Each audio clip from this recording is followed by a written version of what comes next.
cockpit of the F-6F Hellcat is a pressure cooker of salt, sweat, and high-octane gasoline. Over the Solomon Islands, June 1943, Lieutenant Robert Bob Porter is staring at death through a salt-streaked windscreen. Two Japanese Zeros are welded to his 6 o'clock. The tracers are passing so close he can hear the snap of the air. His wingman is screaming over the radio to dive, to run, to use the Hellcat's superior weight to escape. But Porter doesn't dive. He doesn't push the throttle forward. Instead, his hand moves to the lever every flight instructor told him to ignore in a dogfight. He reaches for the flap handle. He is about to do the unthinkable. He is going to slow down. If his timing is off by a fraction of a second, he will stall and fall out of the sky like a stone, straight into the path of 20mm cannon fire. What happened in the next 10 seconds would not only save his life, but would force the United States Navy to rewrite the manual on aerial engagement. If you want more true stories of impossible moments from World War II, subscribe to the channel. The Pacific Theater in 1943 was a meat grinder. The Mitsubishi A6M0 was still the king of maneuverability. American pilots were taught a single, rigid gospel: never, under any circumstances, try to outturn a Zero. You boom and you zoom. You hit them from above, and you keep your speed high. To lose speed was to die. This was the doctrine ingrained into every recruit at Pensacola. But Bob Porter, a quiet, methodical pilot from a small town in Ohio, saw the flaw in the math. He spent his nights staring at technical manuals and aerodynamic lift coefficients while the other pilots were at the officers' club. They called him the professor, and not as a compliment. They mocked his obsession with flap settings and stall speeds. They laughed when he suggested that a Hellcat could turn with a Zero if the pilot was crazy enough to drop the barn doors. To his squadron mates, flaps were for landings and takeoffs. Using them in a dogfight was a death wish, a desperate move that would leave you standing still in a sky full of lead. The mission began under a relentless tropical sun. Porter and his division were tasked with intercepting a strike force heading for the American fleet. The air was thick and heavy, the kind of heat that makes the flight suit cling to your skin like a second layer of lead. As they climbed through 10,000 feet, the radio crackled with the frantic voice of the radar operator. The bandits were numerous, high, and they had the sun at their backs. The ambush was perfect. Within seconds, the formation was shattered. Porter found himself isolated, a cardinal sin in the Pacific. He looked up to see the silhouettes of 3 Zeros rolling into a dive. He felt the vibration of his Pratt and Whitney engine through his boots, a steady roar that felt suddenly fragile. He was the underdog, the bookworm pilot in a heavy, lumbering machine, hunted by the most agile fighters in the world. The Zeros closed the gap with terrifying speed. In the rearview mirror, Porter could see the red circles on their wings, the meatballs, getting larger and larger. His heart hammered against his ribs, but his mind remained strangely cold, a byproduct of his obsessive study. He knew the physics. He knew that the Zero's control surfaces became heavy and stiff at high speeds, while the Hellcat's flaps, if deployed correctly, could generate a momentary burst of lift and drag that would defy the enemy's expectations. He waited. He watched the lead Zero's nose line up. He waited for the flash of the wing cannons. He felt the first few rounds thud into his armor plating. It was time. Instead of rolling or diving, Porter yanked the flap handle to the full-down position. The Hellcat groaned. The airframe shuddered as if it had hit a brick wall. The sudden deceleration slammed Porter forward into his harness, the straps digging into his shoulders. The Zeros, expecting him to dive or brake, had no time to react. Their closing speed was too high. In a blur of green camouflage and screaming engines, the 2 lead Japanese fighters overshot him. They zipped past his wings, so close he could see the oil streaks on their bellies. They had expected a chase. Instead, they had flown right past a stationary target. But Porter wasn't stationary for long. He retracted the flaps just as his nose dropped, catching the lift, and found himself exactly where no one thought a Hellcat could ever be, on the tail of a Zero. The air around him was a screaming vortex. As the lead Zero zoomed past, Porter realized his window was closing. The sheer drag of the flaps had dropped his airspeed to the threshold of a stall. The stick felt mushy in his hands, like a spoon in thick oatmeal. This was the moment of maximum vulnerability. If he couldn't regain his energy immediately, he would be a sitting duck for the third zero, still circling above. He slammed the throttle forward to the emergency power WWII setting. The engine responded with a guttural metallic roar, vomiting blue flames from the exhaust ports. The Hellcat's nose dropped as the flaps retracted with a mechanical whine, and suddenly, the physics of the engagement flipped. Porter wasn't running. He was hunting. He locked his eyes on the tail of the Zero that had just overshot him. The Japanese pilot was frantically trying to bank away, but at such high speeds, his ailerons were heavy and unresponsive. The Zero was designed for the low-speed dance, not the high-speed recovery. Porter, on the other hand, was now accelerating like a falling anvil. He led the target, aiming his sights slightly ahead of the Zero's engine cowling. He squeezed the trigger. The 6.50 caliber machine guns didn't just fire, they harmonized. A concentrated stream of armor-piercing and incendiary rounds tore into the Zero's wing root. The fuel tanks, famously unsealed and unprotected, ignited instantly. The Zero transformed into a funeral pyre in the sky, cartwheeling into the ocean below. But the professor knew the math of the battlefield better than anyone. One kill does not win a war, and it certainly doesn't clear the sky. He looked up. The third Zero was diving now, seeing its comrade fall. Porter didn't have the altitude to play the same trick twice. He needed a new strategy. He checked his six. Empty for now. He checked his gauges. His cylinder head temperature was climbing into the red from the prolonged use of WWII. He had to cool the engine, but he couldn't afford to slow down. He was stuck in a tactical paradox. The radio hummed with static before a voice broke through. It was Miller, his wingman, a mile to the east. "Bob, I've got two of them on me. I can't shake him. They're inside my turn." Miller's voice was high, tight with the kind of primal fear that only comes when you see tracers crossing your cockpit.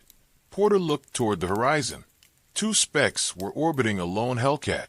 Miller was doing exactly what they had been trained to do, pulling as many GS as possible to stay out of the enemy's gun sight. But the Hellcat was a heavy beast, and every turn bled energy. Miller was dying, 1 degree at a time. "Hold on, Miller." Porter snapped into his mask. "Level out. Now. Are you crazy? They'll shred me."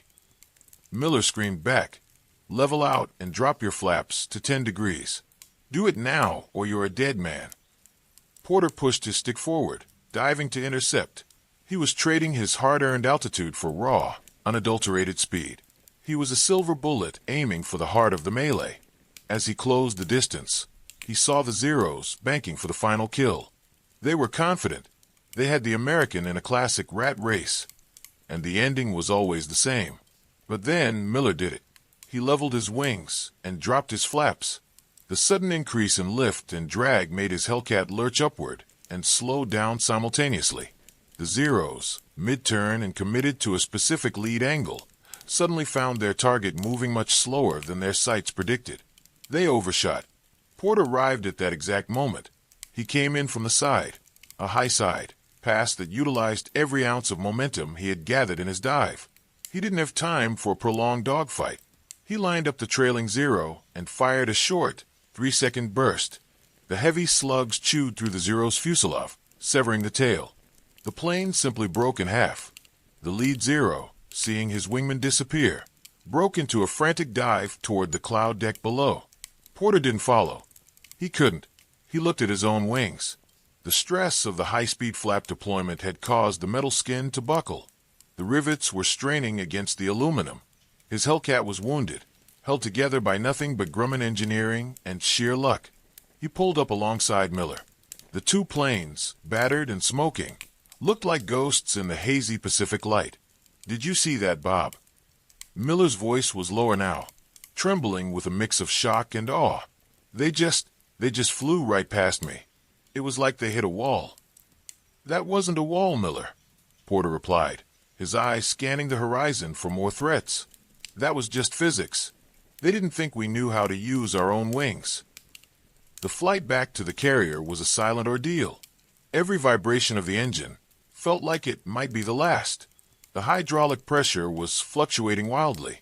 Porter had to hand pump the landing gear down as they approached the USS Independence.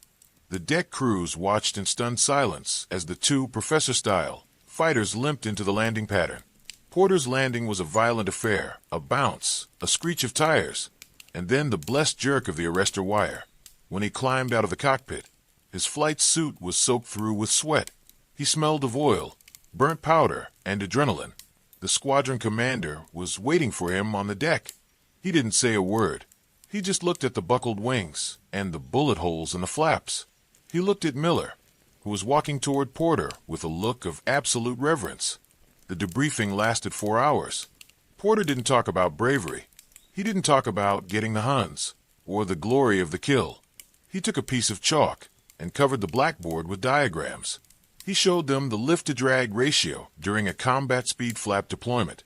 He showed them how the Zero's controls froze at 300 knots and how the Hellcat's flaps could be used to exploit that specific weakness. He explained that a pilot who understands his machine can make that machine do the impossible. The mockery ended that night. The professor was no longer a joke. He was an architect of survival. His tactics were codified, sent back to the training centers in the States, and distributed to every carrier in the fleet. The Porter turn, or the combat flap maneuver, saved hundreds of lives in the years that followed. It turned the heavy, lumbering American fighters into tactical enigmas that the Japanese could never quite solve. As the war progressed, Porter continued to fly, but he remained the same quiet, methodical man. He survived the war and went back to his life, a man who had looked at the most dangerous sky in history and saw not a battlefield, but a series of equations waiting to be solved. He proved that in the cockpit, as in life, the most powerful tool isn't the one that hits the hardest, it's the one that thinks the clearest. If you enjoy real World War II stories, where skill and courage change history, subscribe for more. The sky over the Solomons was no longer a tactical map.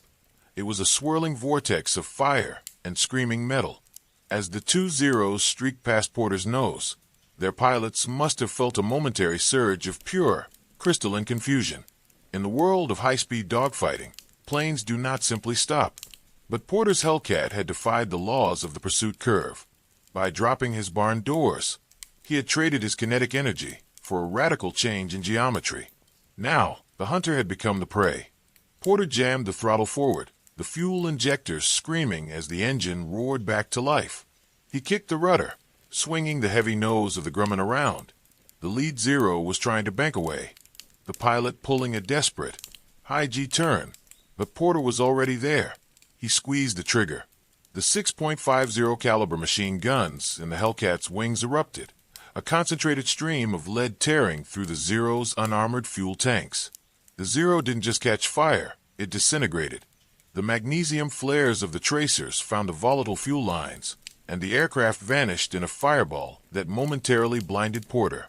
The heat of the explosion radiated through his canopy, a sudden, dry furnace blast that smelled of scorched metal and ozone. One down, but the professor knew the math of the battlefield.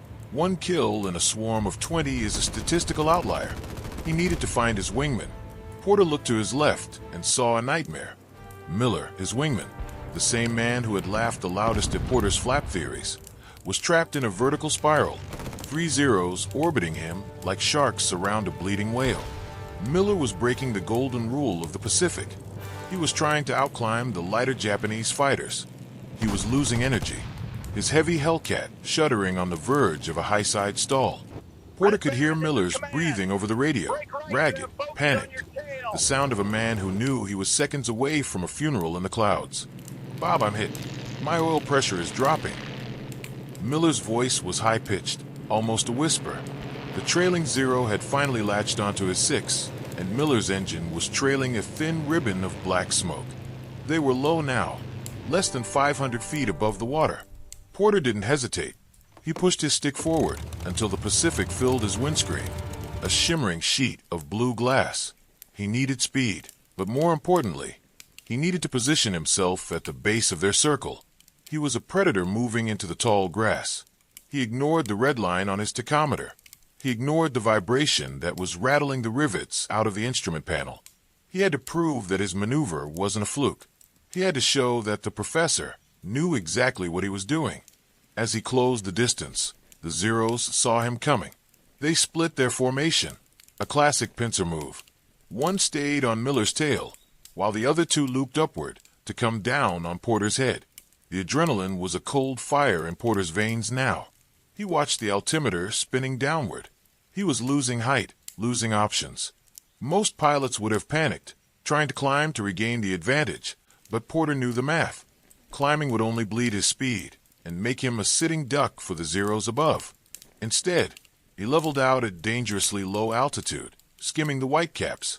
"Watch this, Miller," Porter muttered into his mask. Just as the Zeros prepared to pull out of their dive and deliver the killing blow, Porter did it again. He didn't just drop the flaps. He manipulated them in stages, a dance of hydraulic pressure and aerodynamic stalling. He felt the Hellcat buck. The plane groaned as if the wings were about to be sheared off. The sudden drag caused the nose to pitch up violently. For a heartbeat, Porter was looking straight at the belly of the lead Zero. He fired a short, surgical burst. The heavy slugs chewed through the enemy's engine block. The Zero coughed black smoke, its propeller seizing before it cartwheeled into the ocean, sending a massive plume of salt water into the air.